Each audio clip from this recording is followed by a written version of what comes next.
लोकतंत्र कहते हैं, उसके एवज में आप ही के नेता, दिग्गज विधायक जो है आप ही के प्रदेश प्रभारी के खिलाफ बोलते हैं, मीडिया में बोलते हैं और उन पर कोई कार्रवाई नहीं होती, आप उसे साइलेंटली जाने देते हैं। तो आपके वहां क्या अनुशासनहीनता नहीं है?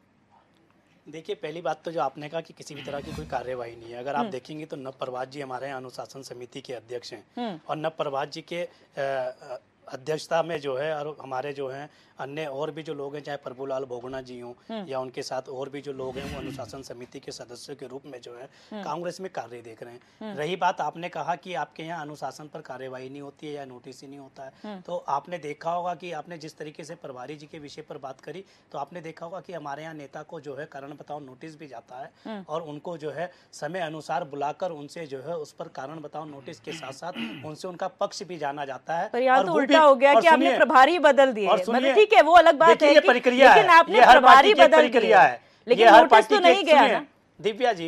ये हर पार्टी की एक प्रक्रिया है। लोकतांत्रिक पार्टी की जितनी भी पार्टियां हैं उनमें एक प्रक्रिया है, प्रभारी के रूप में या प्रदेश अध्यक्ष के रूप में या राज्य अध्यक्ष के रूप में या जिला अध्यक्ष के रूप में या सदैव कोई भी एक व्यक्ति बैठकर जो है काम नहीं करता है। ये प्रक्रिया है कि ये कार्यकाल है और उस कार्यकाल के साथ सबको तय समय के बाद जो है उसको चेंज होना है। रही बात के हमने किसी भी प्रकार से भारतीय जनता पार्टी जिस तरीके से जो गीत गाती है, भारतीय जनता पार्टी जो अपने गिरेबान को इस तरीके से कॉलर को खड़ा करने का काम करती है, हम तो कह रहे ना कि वो बताए ना कहाँ है भैया। आप तो कहते हैं कि अनुशासित पार्टी है। देहरादून के समाज कल्याण के ऑडिटोरियम में मुख्यमंत्री की उपस्थिति में युवा मोर्चा के कार्यकर्ता किस तरीके से लात घूसे चला रहे थे, ये अनुशासन है। और क्या किया आपने, बताएंगे रविंदर भाई? रुड़की के नगर निगम के परीक्षा गृह में किस तरीके से आमने सामने लात घुसे चले, किसी छुपा कोई है? हरदोई के अंदर किस तरीके से सांसद विधायक को जूते से पीट रहा है भरी बैठक में अधिकारियों के सामने, ये किसी से छुपा कोई है? और आप कह रहे थे कि समय समय पर जो है हम बात उठाने का काम करते हैं। अगर कुंवर प्रणव चैंपियन जी ने अगर विपक्ष की भूमिका निभाने का काम किया तो रविंदर भाई जवाब दें, आपने नोटिस क्यों दिया? अगर अंकिता भंडारी मर्डर केस पे ऋषिकेश की महिला मोर्चा की पदाधिकारी ने जब आवाज उठाने का काम किया, जब उन्होंने अपनी ही विधायिका के खिलाफ मोर्चा खोला, तो आपने निष्कासित किया, पार्टी से बाहर करने का काम क्यों किया? जवाब दीजिए। ठीक है रविंद्र जी, आप सुन पा रहे हैं मुझे सर? क्यों किया आपने? रविंद्र जी आपको आवाज आ रही है? सर फुटबॉल से रोक नहीं सकते हैं, आवाज आ रही है मुझे। ठीक है रविंद्र जी, यहाँ पर मोहन काला जी ने आप पर सवाल उठाए हैं। शॉर्ट में मैं आपसे जवाब लूंगी क्योंकि समय आगे बढ़ रहा है और गेस्ट भी हैं हमारे साथ मौजूद। आप जवाब दीजिए, ये कहना है कि किस बात पर कार्रवाई, अगर आवाज उठाई है तो आप कार्रवाई करेंगे? नहीं, देखिए, आवाज उठाने पे कार्रवाई नहीं है। आवाज जनता के हित में आवाज उठाना प्रत्येक नागरिक का, प्रत्येक नेता का, प्रत्येक का कर्तव्य है, सिवाय विपक्ष को छोड़ के। कार्रवाई जो भी नोटिस दिया गया है वो जिस प्रकार से किसी का नाम लेके ऐसे किसी नेता के ऊपर ऐसा बयान दिया, उसको लेके माननीय प्रदेश अध्यक्ष जी ने उसका संज्ञान लिया है। तो रविंद्र कुमार जी, मेरा माफ कीजिएगा पर इसी से जुड़ा हुआ मेरा सवाल ये था कि दुर्गेश्वर लाल ने बकायदा सुबोध उनियाल जी के घर के बाहर बैठकर और उनके नाम लेकर उनकी बात कही थी, उन पर आरोप लगाए थे, लेकिन वो जो है आप समन्वय बन गया, माफी मांग ली और घर में बर्तन बजते हैं ये कह के जो है पल्ला झाड़ लिया गया।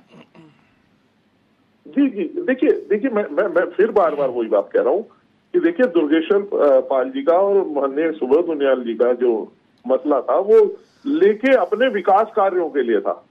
तो उनके बीच में आपस में किसी असमंजस के कारण या गलत इंटरप्रिटेशन के कारण, ना समझी के कारण ना समझ पाए कि क्या कहना चाह रहे हैं और क्या समझ रहे हैं। लाल जी ने भी विकास कार्य ना होने पर ही सवाल खड़े किए हैं, ये भी रविंदर भाई ने जो है बात कही है, ये भी जो है बहुत गंभीर विषय है। लेकिन और ये हकीकत यही है, विपक्ष की 7 सालों की सरकार में एक बार भी विपक्ष को कभी आपने जनता के मुद्दे उठाते हुए, जनता के हित में आवाज लगाते हुए कभी नहीं सुना होगा। आपको भी निमंत्रण देंगे रविंदर भाई। आपस में उलझे वाले लोग हैं, चाहे प्रीतम सिंह जी की हरीश रावत जी से ना बनती हो, हरीश रावत जी करण महाराज जी पे आवाज उठाते हो या सेंटर के अपनी लीडरशिप पे आवाज उठाते हो, तो ये गुटबाजी भारतीय जनता पार्टी की अपनी गुटबाजी से ना तुलना करे। तो रविंद्र जी, जो मुद्दे कांग्रेस उठाती है, महंगाई, बेरोजगारी, अंकिता भंडारी हत्याकांड, यूसीसी या भूकानून, क्या ये जनता से जुड़े हुए मुद्दे नहीं है? पता चलेगा कि कांग्रेस सवाल खड़े करती है कि नहीं करती है, क्योंकि आप ये कह रहे हैं, एक मिनट मोहन काला जी, बयान सुनवा दीजिए। ठीक है मोहन काला जी, मेरे को सवाल कर लेने दीजिए। क्या ये जो सवाल, जो मैंने मुद्दे उठाए हैं, जो आप कह रहे हैं कि कांग्रेस या कोई भी विपक्ष मुद्दे नहीं उठाता, तो क्या ये जनता से जुड़े मुद्दे नहीं है? नहीं, जनता से उठे हुए मुद्दे अगर जनता उठाते तो जनता इनके साथ होती। आज जनता तो इनके साथ होती नहीं है। चाहे कोई सा, देखिए, जनता की अदालत में जाके ही किसी भी नेता का टेस्ट जो है वो होता है। जैसे 10वीं के परीक्षा के लिए बोर्ड की तैयारी होती है, जब वो बैठता है तो उसकी मार्क्स पता लगते हैं कि वो फर्स्ट डिवीजन में पास हुआ या ग्रेस से पास हुआ या फेल हो गया। अब जनता की अदालत में तो ये फेल हो जाते हैं। आप मुद्दे लगातार उठाते रहते हैं, आप उन मुद्दों को लेते हैं। जनता आपके मुद्दों को जानती है कि ये सारे के सारे जो है द्वेष से भरे हुए मुद्दे हैं। भाजपा में तो सारे संजय धारीवाल, हाकम सिंह बने हुए हैं। लेके अगर किसी चीज पे चर्चा करेंगे तो उसका कोई फायदा नहीं है। मैं आपको एक छोटा सा उदाहरण दे रही हूँ। देखिए गुटबाजी कैसी होती है। यूकेडी के एक युवा नेता पूरी लाओ लश्कर के साथ, बाउंसरों के साथ, एक बुजुर्ग प्रदेश अध्यक्ष को हटा के उसकी कुर्सी पे बैठ गया। इसे कहते हैं सिरफुट अव्वल। वहां जो है लगातार पुलिस को और इंतजाम करके उसे हटाना पड़ा और करना पड़ा। तो इसे कहते हैं गुटबाजी। ये गुटबाजी नहीं होती जैसी अपनी गुटबाजी को हमारी गुटबाजी में ना मिलाइए। यहाँ पर हम भारतीय जनता पार्टी की अनुशासनहीनता की बात कर रहे हैं और बात आ गई यूकेडी की, तो उस पर थोड़ा सा स्पष्टीकरण दीजिए, उस पर आगे जाए। दिव्या, बात को समझने की जरूरत है। डिबेट आज हो क्यों रही है? भारतीय जनता पार्टी के प्रदेश अध्यक्ष का यह कहना कि कुंवर प्रणव चैंपियन ने अनुशासनहीनता की है, जबकि वो राज्य के मुद्दों पर बात कर रहे हैं। इसी डिबेट में पत्रकार के मुंह से जो बात निकली है कि भारतीय जनता पार्टी अपने ही कारनामों में फंस गई है, ये कुछ गुंडों का गुट बन के रह गया है। राजनीतिक स्वतंत्रता यहाँ नहीं है, बोलने की स्वतंत्रता नहीं है। और जब प्रवक्ता फंसे तो बोलने लगे हमारे यहाँ लोकतंत्र है, हम तो विपक्ष की भूमिका निभा रहे हैं, विपक्ष तो कुछ कर ही नहीं रहा है। और जब विपक्ष पूछ रहा है तो फिर नोटिस क्यों दिया? फिर आपके जो दुर्गेश लाल क्या कर रहे थे, वो केड़ा जी क्या कर रहे थे, और मंत्री जी क्यों हाई कोर्ट सुप्रीम कोर्ट तक पहुंच गए थे? ये अनुशासनहीनता है। मेरा कहने का मतलब है, जब झुंड लुटेरों का इकट्ठा हो जाए और गोद ली हुई औलाद अनियंत्रित हो जाए, तो फिर उस पिता की क्या स्थिति होगी जैसी भारतीय जनता पार्टी के प्रदेश अध्यक्ष की हो रखी है। बनते नहीं बन रहा, क्या कहें? और प्रवक्ता यहाँ पर कह रहे हैं कि हम तो विपक्ष की भूमिका में हैं। तो भाई उसे नोटिस काय को दे दिया? उसको तो गले में माला डालनी चाहिए थी कि 23 साल में 13 साल भाजपा की सरकार है और आपकी पर्यटन नीति टाइम टाइम फिश है। आप ही के पूर्व विधायक ने आवाज उठा दी और वो अपने ही विधायक पर आरोप लगा रहा है कि इसकी वजह से पूरे हरिद्वार की ऐसी तैसी हो गई भाजपा की। उसके बाद प्रदेश अध्यक्ष को तो माला पहनानी चाहिए थी कुंवर प्रणव को घर जाके।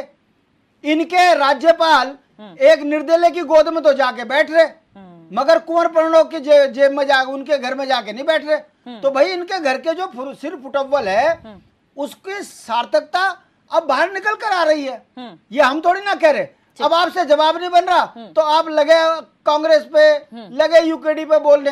अरे भाई, सरकार चलाने की जिम्मेदारी जनता ने दी है। उत्तराखंड में आप युवा महोत्सव परेड ग्राउंड में मना रहे हो, जरा बताइए कितने युवा बैठे हैं वहां और किसका पंडाल है? पूरा राज्य में आपने बाहर वालों को यहाँ काम दे दिया और उत्तराखंड का मूल जो है परेशान है जी। इस पर आपसे बोलते नहीं बन रहा। हमें तो इस पहली बार इन 23 सालों की राजनीति में पहली बार मैं कुंवर प्रणव चैंपियन के शब्द ब शब्द पर सहमति जता रहा हूं कि सुबुद्धि आयुष पर हमेशा विवादों में फंसा रहने वाला व्यक्ति पहली बार धरती पुत्र की भूमिका निभाते हुए उसने सही कहा कि भारतीय जनता पार्टी जैसी राजनीतिक बेईमान पार्टी ने उत्तराखंड में पर्यटन पे कुछ नहीं किया, रोजगार पे कुछ नहीं किया। घर घर हाकम, हर घर हाकम, हर घर पालीवाल, घर घर पालीवाल।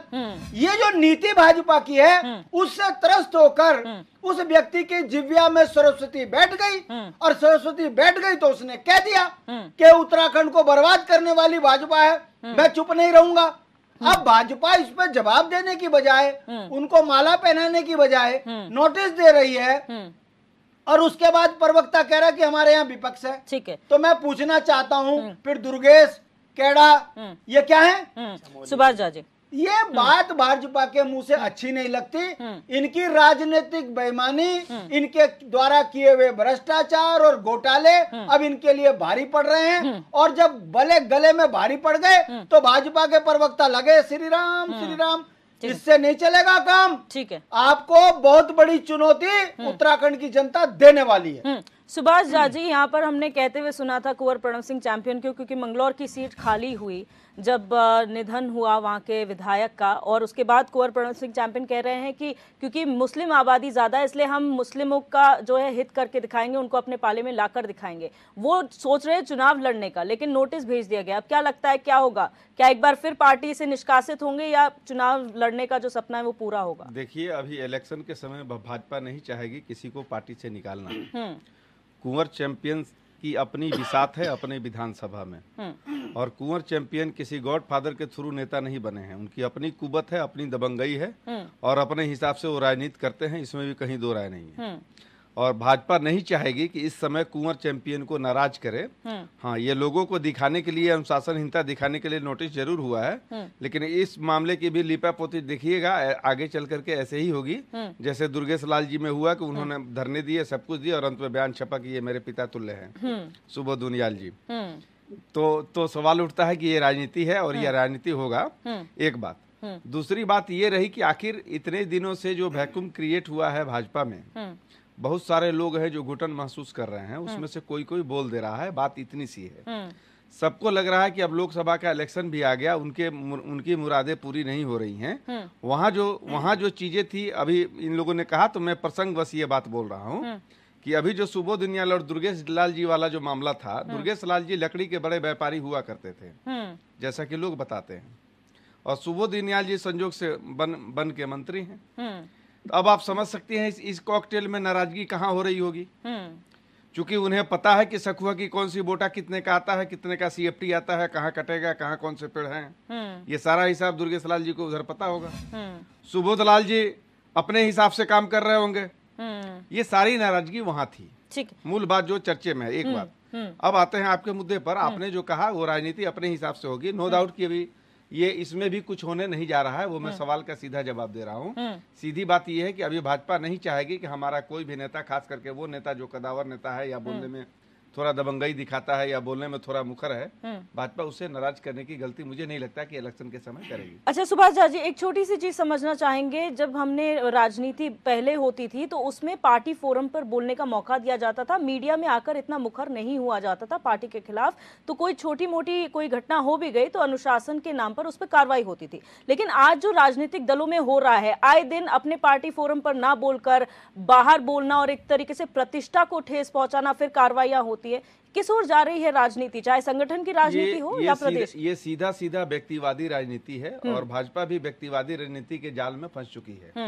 अगर भाजपा व्यक्तिवादी राजनीति के जाल में नहीं फंसती तो मुख्यमंत्री यह नहीं कहते कि हमारे अलावा कोई उद्घाटन नहीं करेगा। एक विधायक अपने कंस्टिट्यूएंसी में उद्घाटन क्यों नहीं करेगा, उसे मुख्यमंत्री की जरूरत क्यों है? दूसरी बात, एक छोटा सा निकाय चुनाव में जब प्रधानमंत्री चले जाते हैं निकाय के चुनाव के प्रचार में और छोटे छोटे उद्घाटनों में, तो फिर आखिर ये स्पेस जो विधायक के लिए बचता है, जो गाँव के प्रधान के लिए बचता है, जो वार्ड कमिश्नर के लिए बचता है, जो मेयर के लिए बचता है, जो एमपी के लिए, एमएलए के लिए बचता है, एमएलसी के लिए बचता है, आखिर ये स्पेस आप कहाँ छोड़ेंगे? वो अपने लोगों का प्रतिनिधि है वहां का, तो वो क्यों नहीं करेगा? सवाल ये है, और ये लोकतंत्र के विरोध में जा रहा है कहीं ना कहीं ये कार्य, चाहे वो कार्य केंद्र लेवल पे हो, चाहे वो कार्य विधानसभा लेवल पे हो, राज्य में हो, ये सभी जगह है। और हमारी राजनीति जो है कंप्लीटली व्यक्तिवादी, व्यक्ति पर केंद्रित राजनीति हो रही है, सीधी बात है। बिल्कुल। रविंद्र कुमार जी, यहाँ पर आरोप प्रत्यारोप लगाना बहुत आसान है, अगर आप पर सवाल उठते हैं तो ठीक है, आप बहुत एग्जाम्पल विपक्ष के दे देते हैं, लेकिन इस वक्त सवाल सत्ता पक्ष पर उठ रहा है, आपके संगठन के अंदर हो रही टूट पर उठ रहा है, जो आप ही के विधायक, आप ही के नेता उजागर कर रहे हैं। ये किसी और ने नहीं, किसी विपक्षी दल ने नहीं करा है, बल्कि आप ही के विधायक। तो इस पर क्या सफाई देंगे आप लोग? नहीं, देखिए इसमें कोई सफाई नहीं है। पहली बात तो भारतीय जनता पार्टी एक अनुशासित पार्टी है। जब अनुशासन की जो रेखा को पार करता है उसको माननीय प्रदेश अध्यक्ष महेंद्र भट्ट जी ने अपने कथन से बता दिया नोटिस से बता दिया कि ये सीमा रेखा की लाइन क्या है। इस लाइन को जो भी क्रॉस करेगा उसको जवाब देना पड़ेगा। माननीय प्रदेश अध्यक्ष जी ने जवाब मांगा है। अब इससे क्लियर संदेश तो मेरे ख्याल से